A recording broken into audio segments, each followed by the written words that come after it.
안녕하세요. 상식이 돈이 되는 지식스쿨입니다. 방탄소년단이 또 한 번 빌보드 정상에 올랐습니다. 신곡 라이프 고우스 온이 수록된 새로운 앨범 B가 빌보드 200에서 5연속 1위를 차지한 데 이어 타이틀곡으로 핫100 1위에 오르면서 빌보드 양대 메인 차트를 동시에 석권하는 대기록을 세웠습니다.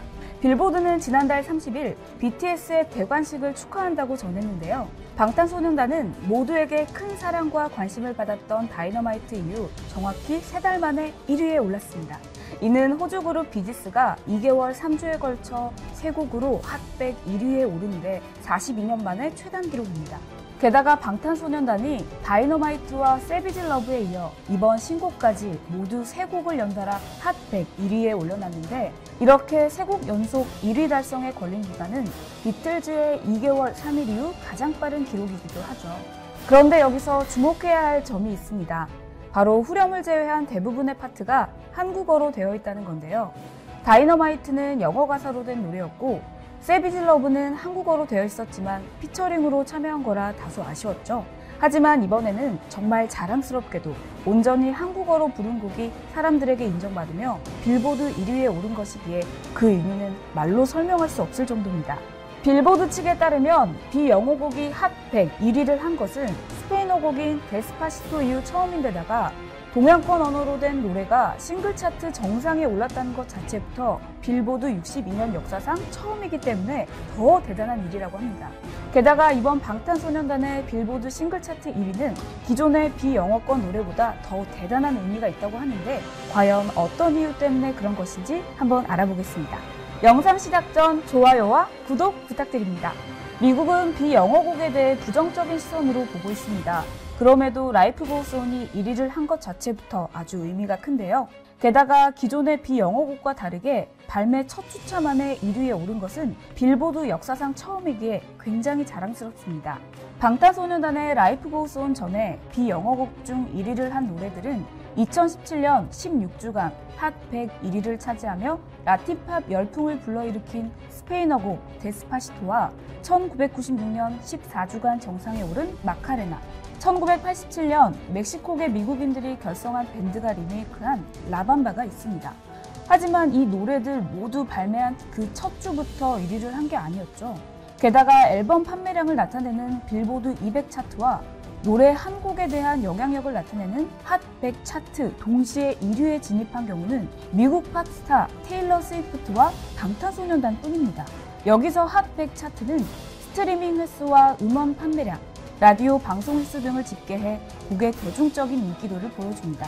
아무래도 미국 대중 입장에서는 영어가 아닌 외국어로 된 곡이 친숙하지 않기 때문에 현지 라디오에서도 쉽게 방송하지 않는 경향이 있습니다. 이런 이유로 한국어 곡인 라이프 고우스 온의 라디오 방송 횟수는 저조했지만 그 대신 음원 판매량이 압도적이었고 덕분에 이번 빌보드 1위를 석권할 수 있었습니다. 사실 방탄소년단이 아시아 가수 최초로 앨범 차트인 빌보드 200에서 1위를 차지했을 당시 몇몇 해외 전문가들은 앨범 차트는 팬덤이 많이 사줘서 가능하지만 대중성의 지표인 싱글 차트는 힘들 것이라고 했죠. 하지만 이런 예상을 뒤엎고 다이너마이트가 싱글 차트에서 1위를 하자 이번엔 노래가 영어로 되어 있었기에 가능했을 뿐 한국어로 된 노래였다면 어려울 것이라고 그 의미를 깎아내렸습니다. 결국 방탄소년단은 이 모든 편견과 의심을 보기 좋게 뒤집었고 한국어로 된 노래로 당당히 빌보드 1위를 석권했죠.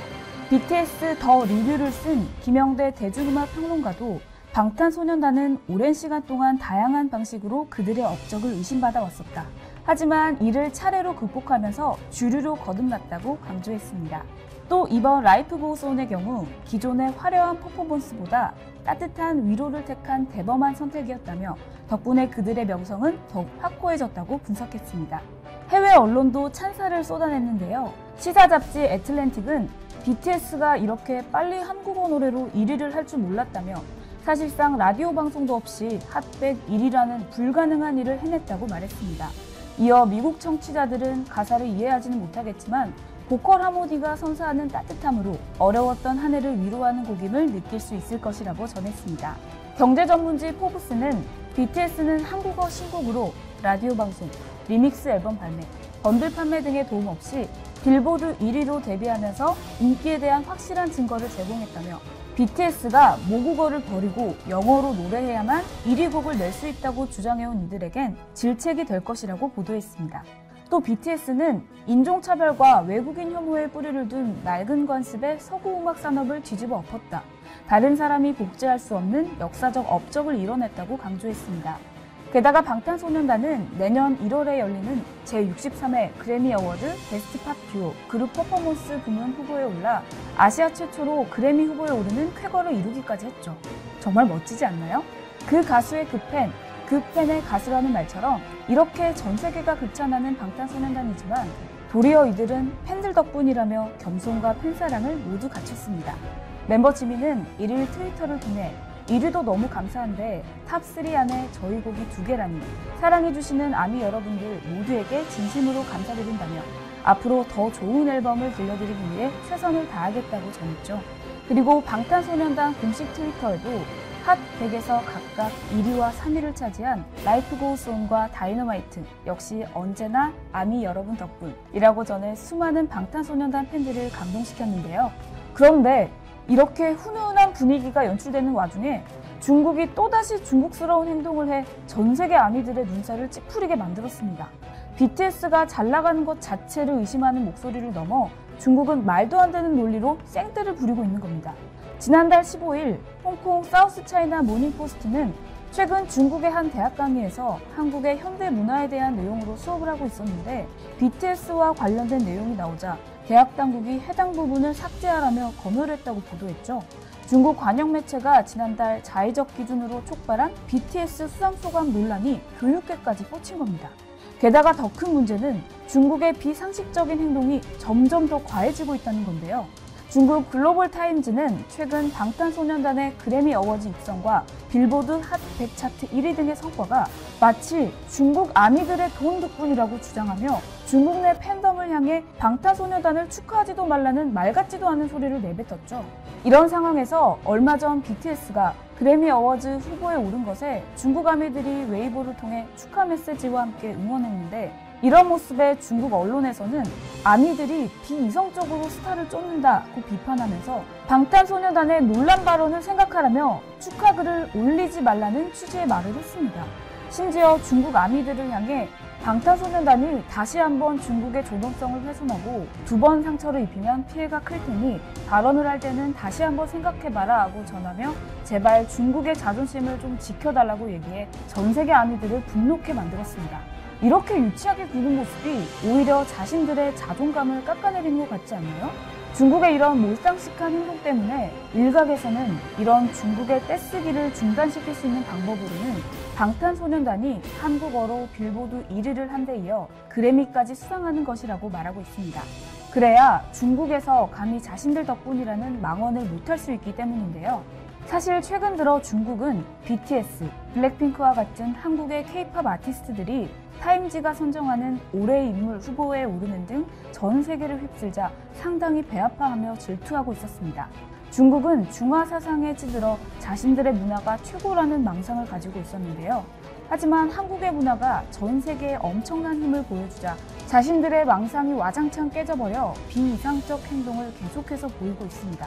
그래서 김치와 한복, 아리랑 등 한국의 문화들을 모두 자신들의 것이라는 헛소리를 정성스럽게 하며 스스로 전 세계에 문매를 맞고 있는 상황이죠. 사실 중국이 이런 몰상식한 행동을 해도 우리는 큰 타격이 없습니다. 이미 전 세계 수많은 사람들에게 한국 문화는 중국의 것과 차원이 다른 주류가 되었죠. 또 BTS나 블랙핑크 등 한국 K-팝 아티스트들을 좋아하는 사람들이 늘자 그들과 소통하고 싶어 한국말을 배우고 있고 이번 팬데믹이 끝나면 한국을 찾아오고 싶어하는 사람들도 늘고 있습니다. 특히 한국어를 배우고 싶어하는 나라들이 점점 늘고 있는데 한국은 한류 확산과 더불어 이 기회를 놓치지 말아야 합니다. 그리고 우린 이런 세계인들에게 한국에 대해 좋은 인상을 남길 수 있도록 더욱 노력해야겠죠? 우한의 신종 코로나 바이러스 극복 과정을 다룬 중국 관영 CCTV 드라마 제목이다. 모두 자기 안전을 챙기기 급급할 때 반대로 사지로 찾아 들어간 중국 의료진, 그들의 역행을 극화했다. 그런데 이 상처를 앞서 받은 사람이 있다. 장쑤성에 거주하는 위신의 CCTV는 지난 2월 그녀를 집중 조명하는 보도를 내놨다. 영상은 그녀가 울먹이는 장면에서 시작한다. 모두 안아주고 싶지만 저한테 묻은 바이러스가 옮겨갈까 무서워요. 흰 방호복에 자신의 이름을 정성스레 적은 뒤 그 옷을 입고 병실을 돌며 밤늦게까지 환자를 돌본다. 화면엔 우한에 첫 번째로 지원한 장수성 난통시 출신 간호사라는 자막이 떠오른다. 부모님이 허락하지 않을 것 같아 말도 하지 않고 왔어요. 그들의 고통은 제 고통이에요. 그들이 기뻐하면 저도 기쁩니다. CCTV는 마지막에 사지로 달려들어간 아름다운 역행자 위신루이가 우한 시민을 구한 공로를 인정받아 중국 공산당 정식 당원이 됐다고 전했다. 우한에서 코로나19가 절정에 달했던 시기, 그녀의 미담은 중국 전역에 대대적으로 보도됐다. 그녀는 코로나 바이러스에 대한 청년 투쟁 선봉의 상징이 됐다. 4월 말 우한을 떠나 다시 고향으로 돌아온 그녀는 자신의 웨이보에 원래군이 되고 싶었지만 이제 군인의 아내가 되고 싶다는 영상을 올렸다. 우한의 영웅인 그녀가 중국 인민해방군 군인과 사귀고 싶다는 말은 또 한 번 화제가 됐다. 그러자 CCTV 측이 그녀에게 인민해방군 군인을 소개했다. 왕린. 군에서 표창까지 받은 군인이라고 한다. 두 사람의 스토리는 10월 10일 온라인에서 다시 화제가 됐다. CCTV는 두 사람이 연애 6개월 만에 약혼식을 올렸다고 전했다. 왕린이 나를 믿고 와준다면 평생 나라를 지키듯 너를 지키겠다. 다시 태어나도 너와 함께 하고 싶다는 프로포즈 장면에 네티즌들은 축하와 환호를 보냈다. 그런데 상황이 급반전됐다. 한 현지 매체가 위신루이는 간호사가 아니라 일반인이었다고 폭로했다. 그의 고향인 난통시 보건당국에 확인한 결과 간호사가 아니었다는 것이다. 또 그녀는 이미 결혼한 상태였으며 채무관계로 은행의 독촉을 받고 있다고도 했다. 문제는 더 드러났다. 그녀가 3년 전 난통시의 한 병원 안내 데스크에서 일했으며 당시 입사 지원서를 본 전 직장 동료에 따르면 그녀가 이력서의 명문인 부단대 졸업으로 기재해 그런 대학을 졸업하고 왜 이런 데 와서 일하는지 이상하다고 생각했다고 밝힌 것이다. 신경보에 따르면 위신루이는 우한의 자원봉사자 자격으로 갔으며 당시 그녀가 일한 격리소에는 간호사 자격증을 제출하지 않은 채 간호사로 일한 것으로 드러났다. 코로나19로 경황이 없는 사이 제대로 확인이 이루어지지 않은 것으로 추정된다. 이 같은 사실이 전해지자 중국 네티즌들은 생명을 걸고 목숨을 구해온 우한 의료진의 명성에 먹칠을 했다. 가짜 간호사가 사랑과 명예를 다 얻었다. 이건 정말 웃기는 일, 아는 사람들이 있을 텐데 이렇게 전국에 거짓말을 할 수 있나며 황당해했다. 또 정확한 확인 없이 그녀를 영웅시한 CCTV에 대해서도 관영 매체 신뢰도가 완전히 땅에 떨어졌다며 비판을 쏟아내고 있다. 현재 CCTV에서 관련 보도는 모두 삭제된 상태다. 그녀는 문제가 불거진 뒤 자신의 웨이보에 내 잘못을 인정한다. 사흘 뒤면 모두가 만족할 만한 답을 내겠다는 글을 올렸다. 미 한국 클린 네트워크 참여 중요 화웨이 배제 거듭 압박. 미국이 국가안보를 이유로 꺼내던 화웨이 배제는 반중국 전선 구축을 위한 클린 네트워크에 한국이 참여하라는 압박 기조를 재차 확인했다. 한국 시간 지난 14일 한미 외교차관이 참석한 가운데 열린 제5차 한미 고위급 경제협의회 결과를 설명하기 위해 미 국무부가 16일 언론에 배포한 참고자료에는 이 부분의 방점을 찍혀있다. 이 자료에는 미국은 한국이 자국의 국가안보를 위해 클린 네트워크에 참여하는 것이 중요하다고 생각한다고 밝혔다. 클린 네트워크란 오지 통신망과 모바일 앱, 해저 케이블, 클라우드 컴퓨터 등에서 화웨이와 ZTE 등 미국이 신뢰할 수 없다고 판단한 중국 기업 제품을 배제하려는 정책으로 미국은 한국을 비롯한 세계 각국의 동참을 요청해왔다. 실제로 국무부의 이날 자료에는 중국산 제품을 사용하지 않는 사례로 다른 나라 업체와 함께 한국의 KT와 SKT가 명시돼 있다. 미국은 LGU+에 대해서는 화웨이 사용 중단을 요구해온 것으로 알려졌다. 국무부는 또 미국은 신뢰받지 못하는 공급업체로부터 오지 네트워크를 자유롭게 하도록 보장하는 것이 중요하다고 한국에 강조했다고 말했다. 그러면서 마이크 폼페이오 국무장관이 지난 4월 신뢰받지 못하는 공급업체가 미국과 해외에서 외교통신망을 서비스하는 디지털 무선 통신 시스템과 네트워크에 접근하지 못하도록 오지 클린 패스 이니셔티브를 출범했다고도 소개했다. 반중 전선에 앞장선 폼페이오 장관의 강한 의지가 반영된 정책임을 강조하려는 취지로 보인다. 이어 미국은 한국을 포함한 모든 동맹과 파트너들이 국내 네트워크 안전 보장은 물론 외교 시설을 위해서도 오지 클린 패스를 사용하는 데 참여하라고 요청하고 있다고 재차 강조했다. 앞서 외교부는 5차 SED가 끝난 후 미국이 한국의 클린 네트워크 참여를 요청한 사실을 이미 밝힌 터라 이날 국무부에 담긴 회의 내용이 새로운 얘기는 아니다. 그러나 외교부 보도자료에 클린 네트워크 언급이 아예 없었던 반면 국무부 자료에는 한국의 참여를 강조하는 부분이 비중 있게 실려있어 반중 경제 전선에 한국의 협력을 압박하려는 의도를 분명히 드러낸 것으로 평가된다. 국무부 자료는 클린 오지 인프라 보호를 포함한 한미 경제 파트너십은 평화롭고 번영하는 경제 미래를 담보하는 핵심 축 역할을 할 것이라고 한키스 크라크 국무부 경제차관의 발언을 맨 앞에 소개할 정도였다. 크라크 차관은 이번 SED의 미국 측 수석 대표였다. 그러나 한국은 당시 회의 때 미국의 입장에 대해 이동통신 사업자가 특정 업체를 사용하느냐 안 하느냐는 문제는 관계 법령상 민간 기업이 결정할 사항이라고 설명한 것으로 알려졌다. 국무부 자료는 한국의 신남방 정책과 미국의 인도, 태평양 전략을 고리로 한 협력 가능성에도 주목했다.